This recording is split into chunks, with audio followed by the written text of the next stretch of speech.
Bismillahirrahmanirrahim. Assalamu alaikum students. So here we are with another experiment that we have to investigate the concentration of reducing sugar by Benedict test using colorimeter.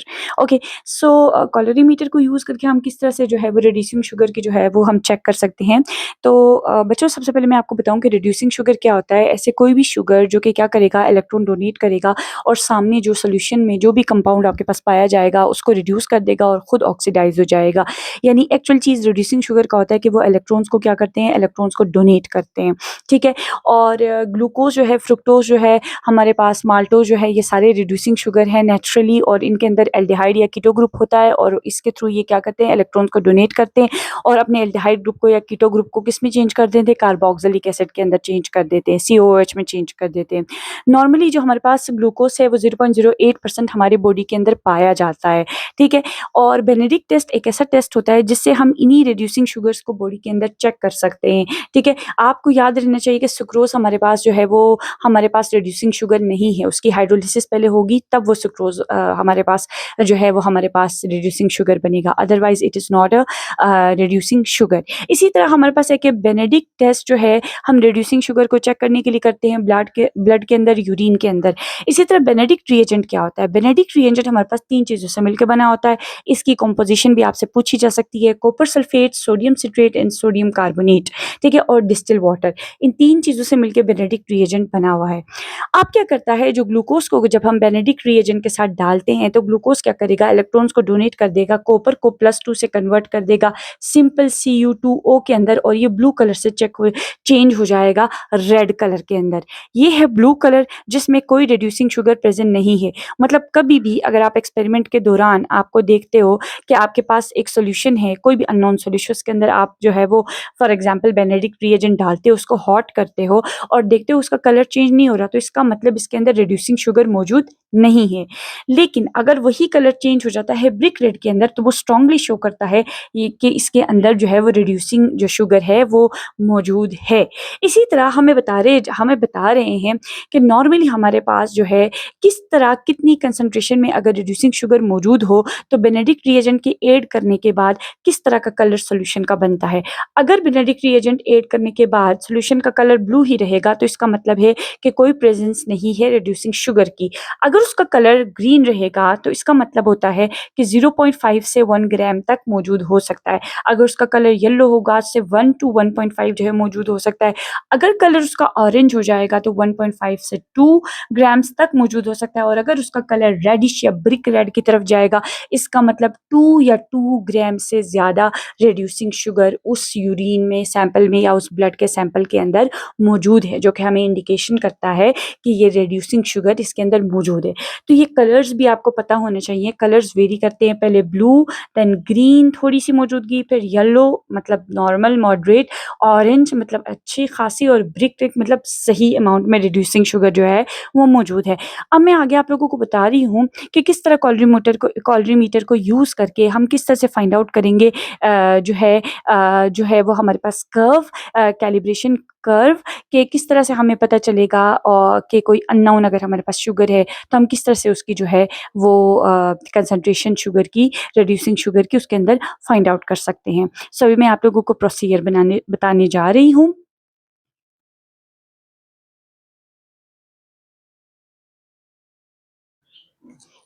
Alright students, जैसे कि आप white board पे देख रहे हैं, अभी मैं आप लोगों को बताने जा रही हूँ प्रोसीजर के बारे में, ठीक है। प्रोसीजर के अंदर सबसे पहले आप लोगों ने स्टैंडर्ड सॉल्यूशन लेने हैं। किसके?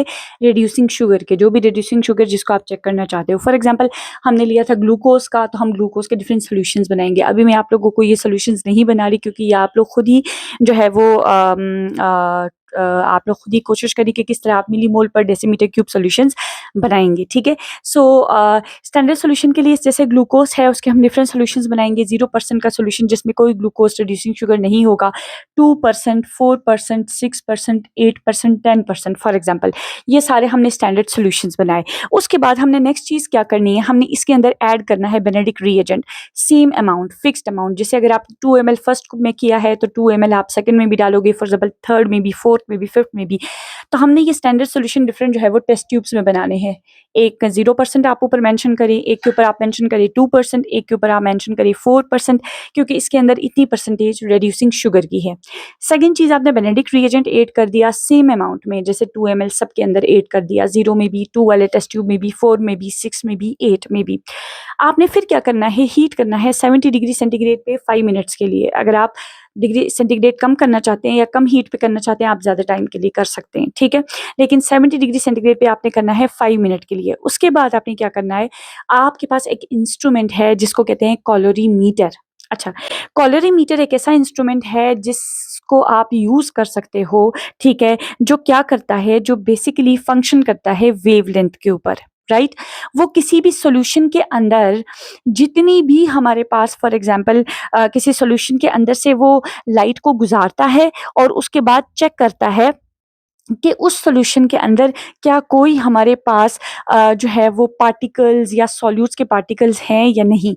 ऑफ कोर्स अगर एक सॉल्यूशन है वाटर, वो आप इस कैलोरीमीटर के अंदर रखते हो और इधर से इसके बाद आप वेवलेंथ गुजारते हो लाइट की, एक स्पेसिफिक 400 टू 700 नैनोमीटर की आप गुजारते हो, तो शायद उसमें लाइट कहीं पे भी डाइफ्रैक्ट या रिफ्लेक्ट नहीं होगा। क्यों? क्योंकि वो बिल्कुल साफ पानी है, जैसे डिस्टिल वाटर। लेकिन अगर आप इसी वाटर के अंदर कोई स्पेसिफिक शुगर डालते हो या कोई आप सॉल्यूशन उसका बनाते हो, उसके बाद आप उसको यहाँ चेक करते हो, तो उसकी वेवलेंथ वो नहीं आएगी, उसकी एब्जॉर्बेंस वो नहीं आएगी। क्यों? क्योंकि वो जो पार्टिकल्स अंदर होंगे वो इस लाइट वेव को क्या करेंगे, एब्जॉर्ब करेंगे, उसको डाइफ्रैक्ट करेंगे।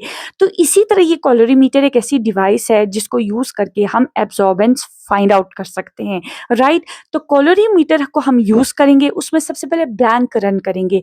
ब्लैंक रन करने का ये मतलब है, हम सेट करने के लिए, देखने के लिए कि डिस्टिल वाटर, साफ सुथरा पानी, हम उसको डालेंगे इसके अंदर। इसको कहते हैं, ये जो ब्लू कलर की छोटी सी चीज जो आप लोगों को नजर आ रही है अंदर, जो इस तरह का मैंने एक ग्लास से रखा हुआ है, ये ग्लास का एक या प्लास्टिक का भी बना हुआ एक छोटा सा जो है वो ट्यूब होता है, छोटा सा, जिसको क्यूवेट कहते हैं, ठीक है, क्यूवेट कहते हैं, ठीक है। क्यूवेट जो है, एक दो साइड जिसके रफ होते हैं, मतलब कि जहाँ से लाइट नहीं गुजर सकती, और जो दो साइड्स होते हैं इसके वो जो है वो बिल्कुल सीधे होते हैं, ग्लास होते हैं, साफ होते हैं, स्मूथ होते हैं, ताकि यहाँ से लाइट क्या कर सके, इसके अंदर से गुजर सके। तो हम इसको अंदर रख लेते हैं ताकि इस जगह से फॉर एग्जाम्पल लाइट जो है इसके अंदर से गुजर सके। तो क्या करते हो, सबसे पहले आप ब्लैंक रन करते हो। ब्लैंक का मतलब है कि आपने चेक करना है, यानी एक तरह से आप जीरो एरर चेक कर रहे हो कि क्या ये मशीन सही काम कर रही है। जब आप ब्लैंक पानी रखोगे और वो आपको रिजल्ट दे रहा है 1.4, इसका मतलब तो ये गलत है, ये जीरो एरर है, ये सेट नहीं है। क्यों? क्योंकि हमें तो पानी का इसको देना चाहिए जीरोज में, क्योंकि पानी के अंदर तो कुछ भी नहीं है, डिस्टिल वाटर बिल्कुल प्योर है।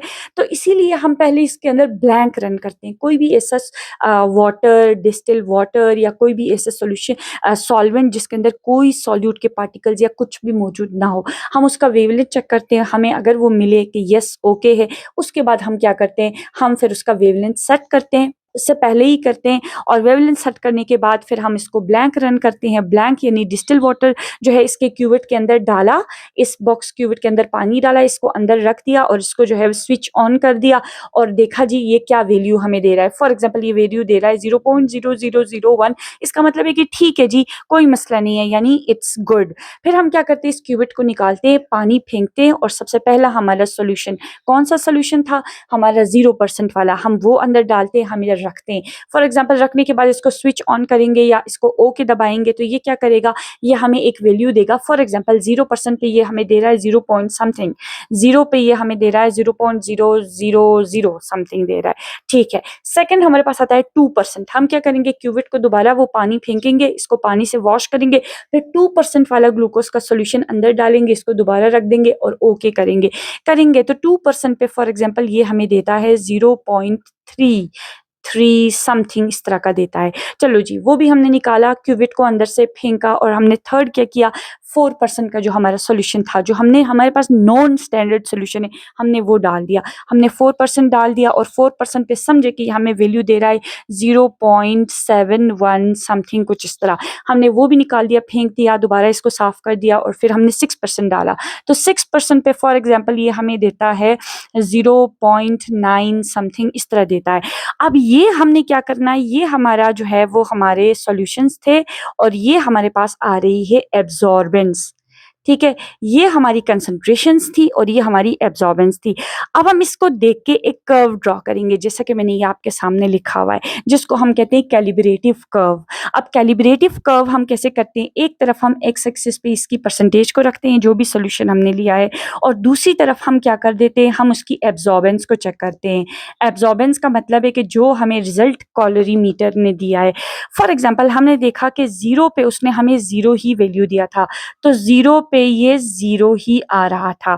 सेकंड 2% पे ये हमें 0.33 दे रहा था, तो मतलब 2% पे ये हमें दे रहा था 0.33, सो ये इधर आ जाएगा, राइट? ये 0.33 दे रहा था। 4% पे ये 0.71 दे रहा था, 4% पे ये 0.7 यहाँ कहीं होगा, तो 4% पे ये हमें 0.7 दे रहा था।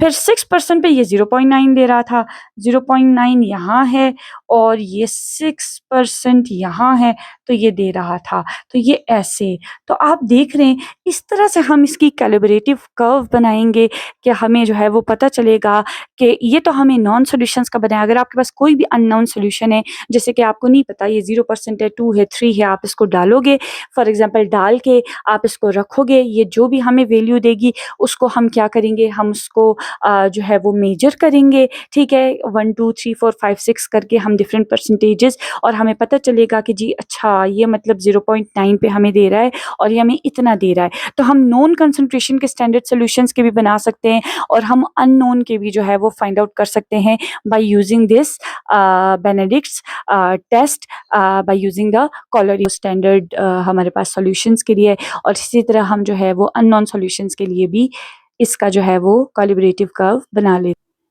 इसी तरह आपने जो फॉर एग्ज़ाम्पल हमारे पास अगर कोई अननोन सॉल्यूशन है और अननोन सॉल्यूशन हमें वैल्यूज़ इस तरह के देता है, जैसे वो 0.41 वैल्यू देता है और वो वैल्यू आपको देता है 0.6, ठीक है? तो आप ईज़िली फाइंड आउट कर सकते हो अपने वाले के साथ उसको कंपेयर करके कि आपका जो 2% जो हमारे पास रिड्यूसिंग शुगर का जो सॉल्यूशन है वो 0.33 दे रहा है, तो जो 0.41 दे रहा है इसका मतलब है कि वो 2% से थोड़ा-सा ज़्यादा है, मतलब उसके अंदर रिड्यूसिंग शुगर। इसी तरह इन एब्ज़ॉर्बेंस के वैल्यूज़ को आप जो है वो जो भी अननोन सॉल्यूशन है जिसका हमें नहीं पता जिसके अंदर क्या परसेंटेज है, लेकिन उन अननोन के एब्ज़ॉर्बेंस को फाइंड आउट करके आप क्या कर सकते हो, अपने जो आपके जो वैल्यूज़ हैं एब्ज़ॉर्बेंस के परसेंटेज के सॉल्यूशन के, उनके साथ आप कंपेयर कर सकते हो। अगर 0.4 आ रहा है रिड्यूसिंग शुगर की अमाउंट, तो इसका मतलब है कि ज़ाहिर-सी बात है 0.4 यहाँ कहीं 2 और 4 के बीच में फ़ॉल करेगा। तो इस तरह हम अननोन जो सॉल्यूशन है उसके अंदर रिड्यूसिंग शुगर की अमाउंट को ईज़िली फाइंड आउट कर सकते हैं by making this calibrative curve. I hope कि आप लोगों को प्रॉपर्ली अंडरस्टैंड हुआ होगा। So this was all about today's experiment.